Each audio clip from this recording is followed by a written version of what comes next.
ಧರ್ಮಸ್ಥಳದಲ್ಲಿ ಅನೇಕ ದಿನಗಳಿಂದ ಬೇರೆ ಬೇರೆ ರೀತಿಯಾಗಿರ್ತಕ್ಕಂಥ ಪ್ರಕರಣಕ್ಕೆ ಸಂಬಂಧಪಟ್ಟಂತೆ ಮಾಧ್ಯಮಗಳು ಮತ್ತು ದೃಶ್ಯ ಮಾಧ್ಯಮಗಳು, ಪತ್ರಿಕಾ ಮಾಧ್ಯಮಗಳು ವರದಿಯನ್ನು ಮಾಡ್ತಾನೆ ಬರ್ತಾ ಇರತಕ್ಕಂಥದ್ದು. ಇದಕ್ಕೆ ಸಂಬಂಧಪಟ್ಟಂತೆ ಈಗಾಗಲೇ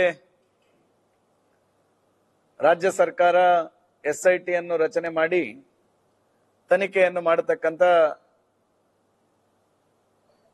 ಕಾರ್ಯವನ್ನು ಈಗಾಗಲೇ ಮಾಡ್ತಾ ಇದ್ದಾರೆ.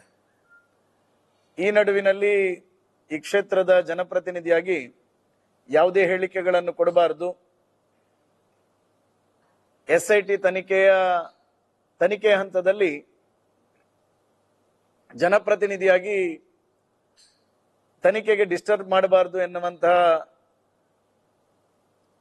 ನಿಟ್ಟಿನಲ್ಲಿ ಯಾವುದೇ ಹೇಳಿಕೆಗಳನ್ನು ಕೊಟ್ಟಿರಲಿಲ್ಲ. ಆದರೆ ಮೊನ್ನೆ ಧರ್ಮಸ್ಥಳದಲ್ಲಿ ನಡೆದಿರ್ತಕ್ಕಂಥ ಒಂದು ಕ್ಷುಲ್ಲಕ ಕಾರಣಕ್ಕೋಸ್ಕರ ನಡೆದಿರ್ತಕ್ಕಂಥ ಗಲಾಟೆಯಲ್ಲಿ ಪೊಲೀಸ್ ಇಲಾಖೆಯವರು ಕಾನೂನು ಸುವ್ಯವಸ್ಥೆಯನ್ನು ಕಾಪಾಡುವ ನಿಟ್ಟಿನಲ್ಲಿ ವೈಫಲ್ಯವನ್ನು ಕಂಡಿರ್ತಕ್ಕಂಥದ್ದನ್ನು ನಾನು ಇವತ್ತು ಕಂಡಿದ್ದೇನೆ. ಪೊಲೀಸ್ ಇಲಾಖೆಯವರು ಸಮಾಜದ ಸ್ವಾಸ್ಥ್ಯವನ್ನು ಕಾಪಾಡತಕ್ಕಂಥ ನಿಟ್ಟಿನಲ್ಲಿ ಸೋಮೋಟೋ ಕೇಸ್ಗಳನ್ನು ಹಾಕುವಂತಹ ಜವಾಬ್ದಾರಿ ಇರ್ತಕ್ಕಂಥದ್ದು ಪೊಲೀಸ್ ಇಲಾಖೆಗೆ. ಆದರೆ ಪೊಲೀಸ್ ಇಲಾಖೆ ಇವತ್ತು ಜನರ ಹಿತದೃಷ್ಟಿಯಿಂದ, ಸಾರ್ವಜನಿಕರ ಹಿತದೃಷ್ಟಿಯಿಂದ, ಸಮಾಜದ ಸ್ವಾಸ್ಥ್ಯವನ್ನು ಕಾಪಾಡುವ ಹಿತದೃಷ್ಟಿಯಿಂದ ಸೋಮೋಟ ಕೇಸುಗಳನ್ನು ಹಾಕ್ತಾ ಇಲ್ಲ ಎನ್ನುವಂಥದ್ದು ನನ್ನ ಆಪಾದನೆ. ಆದರೆ ಸೋಮೋಟ ಕೇಸುಗಳು ಹಾಕಬೇಕಾದಂತಹ ಸಂದರ್ಭಗಳು ಬಂದಾಗ ಬಿಜೆಪಿ ಹಿಂದೂ ಕಾರ್ಯಕರ್ತರ ಮೇಲೆ ವಿನಾಕಾರಣ ಮೊಕದ್ದಮೆಗಳನ್ನು ಹಾಕಿ ವಿನಾಕಾರಣ ಅವರನ್ನು ಮೊಕದ್ದಮೆಯಲ್ಲಿ ಸೇರಿಸಿಕೊಂಡು ಅವರ ಮನೆಗೆ ರಾತ್ರಿ 12 ಗಂಟೆಗೆ 1 ಗಂಟೆಗೆ ತೆರಳಿ ಅವರಿಗೆ ಹಿಂಸೆ ನೀಡತಕ್ಕಂಥ ಪರಿಪಾಠವನ್ನು ನಿನ್ನೆಯಿಂದ ಪ್ರಾರಂಭ ಮಾಡಿರ್ತಕ್ಕಂಥದ್ದು ಪೊಲೀಸ್ ಇಲಾಖೆ. ನಾನು ಪೊಲೀಸ್ ಇಲಾಖೆಗೆ ಸ್ಪಷ್ಟವಾಗಿರ್ತಕ್ಕಂಥ ಎಚ್ಚರಿಕೆಯನ್ನು ಕೊಡ್ತಾ ಇದ್ದೇನೆ. ಯಾವುದೇ ರೀತಿಯಾಗಿರ್ತಕ್ಕಂಥ ಪ್ರಕರಣದಲ್ಲಿ ಭಾಗವಹಿಸದೇ ಇರತಕ್ಕಂತಹ ನಿರಪರಾಧಿಗಳನ್ನು, ಅದರಲ್ಲೂ ವಿಶೇಷವಾಗಿ ಹಿಂದೂ ಕಾರ್ಯಕರ್ತರು, ಬಿಜೆಪಿಯ ಕಾರ್ಯಕರ್ತರನ್ನು ಯಾವುದೇ ಕಾರಣಕ್ಕೂ ಈ ರೀತಿಯ ಪ್ರಕರಣಗಳಲ್ಲಿ ಸಿಲುಕಿಸತಕ್ಕಂಥ ಷಡ್ಯಂತ್ರವನ್ನು ನೀವು ಮಾಡಿದ್ರೆ ಖಂಡಿತವಾಗಿಯೂ ಭಾರತೀಯ ಜನತಾ ಪಾರ್ಟಿ ಇದನ್ನು ವಿರೋಧ ವ್ಯಕ್ತಪಡಿಸುತ್ತದೆ ಎನ್ನುವಂಥದ್ದನ್ನು ನಾನು ಈ ಸಂದರ್ಭದಲ್ಲಿ ಹೇಳ್ತೇನೆ.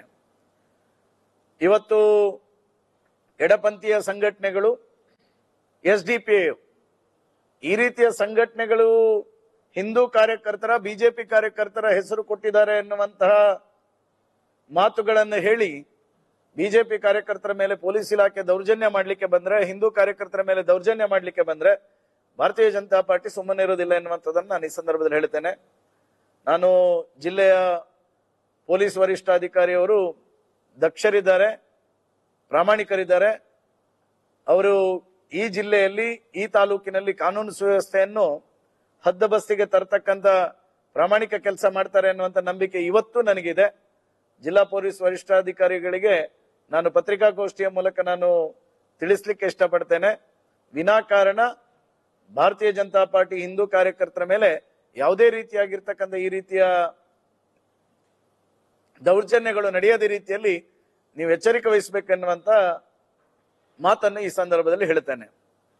ಅದೇ ರೀತಿ ಹಿಂದೂ ಧಾರ್ಮಿಕ ಶ್ರದ್ಧಾ ಕೇಂದ್ರ ಮಂಜುನಾಥ ಸ್ವಾಮಿ, ಅನ್ನಪ್ಪ ಸ್ವಾಮಿಯ ಅಸ್ತಿತ್ವಕ್ಕೆ ಕೊಡಲಿಯಟ್ಟು ಕೊಡತಕ್ಕಂಥ ಎಡಪಂಥೀಯ ವಿಚಾರಧಾರೆಯ ಮಾನಸಿಕತೆಯನ್ನು, SDPI ಅಂತಹ ಸಂಘಟನೆಯ ಮಾನಸಿಕತೆಯನ್ನು ನಾನು ಖಂಡಿಸ್ತೇನೆ. ಹಿಂದೂ ಧಾರ್ಮಿಕ ಕ್ಷೇತ್ರಗಳು ಹಿಂದೂ ಸಮಾಜಕ್ಕೆ ನಂಬಿಕೆಯನ್ನು ಇಟ್ಟುಕೊಂಡು ಹಿಂದೂ ಸಮಾಜ ಶ್ರದ್ಧೆಯಿಂದ ಭಕ್ತಿಪೂರ್ವಕವಾಗಿ ನಂಬಿಕೊಂಡು ಬಂದಿರತಕ್ಕಂಥ ಶ್ರದ್ಧಾ ಕೇಂದ್ರಗಳ ಮೇಲೆ ಗೂಬೆ ಕೂರಿಸತಕ್ಕಂಥ ಪ್ರಯತ್ನವನ್ನು ಮಾಡಲಿಕ್ಕೆ ಹೊರಟಿರ್ತಕ್ಕಂಥ ಯಾವುದೇ ರೀತಿಯಾಗಿರ್ತಕ್ಕಂಥ ವ್ಯವಸ್ಥೆಯನ್ನು ಸಹ ನಾವು ಸಹಿಸೋದಿಲ್ಲ ಎನ್ನುವಂಥದ್ದನ್ನು ಸಹ ನಾನು ಈ ಸಂದರ್ಭದಲ್ಲಿ ಸ್ಪಷ್ಟವಾಗಿ ಹೇಳಲಿಕ್ಕೆ ಇಷ್ಟಪಡ್ತೇನೆ.